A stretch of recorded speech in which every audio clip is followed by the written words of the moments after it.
UGC net പരീക്ഷ ചോദ്യപേപ്പർ dark വെബിലും ടെലഗ്രാമിലും വിൽപ്പന നടന്നതായി CBI കണ്ടെത്തൽ 6 ലക്ഷം രൂപയ്ക്ക് വരെ വിൽപ്പന നടന്നതായി FIRൽ വ്യക്തമാക്കുന്നു. ചില കോച്ചിംഗ് സെന്ററുകൾ നിരീക്ഷണത്തിലാണെന്നും വൻ റാക്കറ്റുകൾ പിന്നിൽ പ്രവർത്തിക്കുന്നതായും CBI. UGC നെറ്റ് പരീക്ഷാ ക്രമക്കേടിൽ അന്വേഷണം ആരംഭിച്ച CBIയുടെ FIRലാണ് ചോദ്യപേപ്പർ ചോർച്ചയ്ക്ക് പിന്നിൽ വൻ റാക്കറ്റുകൾ പ്രവർത്തിക്കുന്നുണ്ടെന്ന വിവരങ്ങൾ സ്ഥിരീകരിക്കുന്നത്. പരീക്ഷയ്ക്ക് 48 മണിക്കൂർ മുൻപ് ചോദ്യപേപ്പർ ചോർന്നതായി CBI കണ്ടെത്തി. ഡാർക്ക് വെബിലും ടെലഗ്രാമിലുമാണ് ചോദ്യപേപ്പർ വിൽപ്പന നടന്നത്. 5 ലക്ഷം മുതൽ 6 ലക്ഷം രൂപയ്ക്ക് വരെ വിൽപ്പന നടന്നതായി CBI തയ്യാറാക്കിയ പ്രഥമ വിവര റിപ്പോർട്ടിൽ പറയുന്നു. രാജ്യത്തെ ചില നെറ്റ് പരിശീലന കേന്ദ്രങ്ങളും ചോദ്യപേപ്പർ ചോർച്ചയിൽ പങ്കാളികളാണ്. അതിനാൽ കോച്ചിംഗ് സെന്ററുകളിലേക്കും അന്വേഷണം വ്യാപിപ്പിക്കുകയാണ്.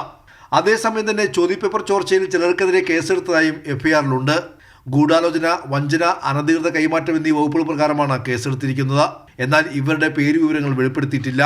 ഈ മാസം 18 നടന്ന UGC നെറ്റ് പരീക്ഷ 24 മണിക്കൂർ കഴിയും മുമ്പ് റദ്ദാക്കി കേന്ദ്ര വിദ്യാഭ്യാസ വകുപ്പ് ഉത്തരവിടുകയായിരുന്നു.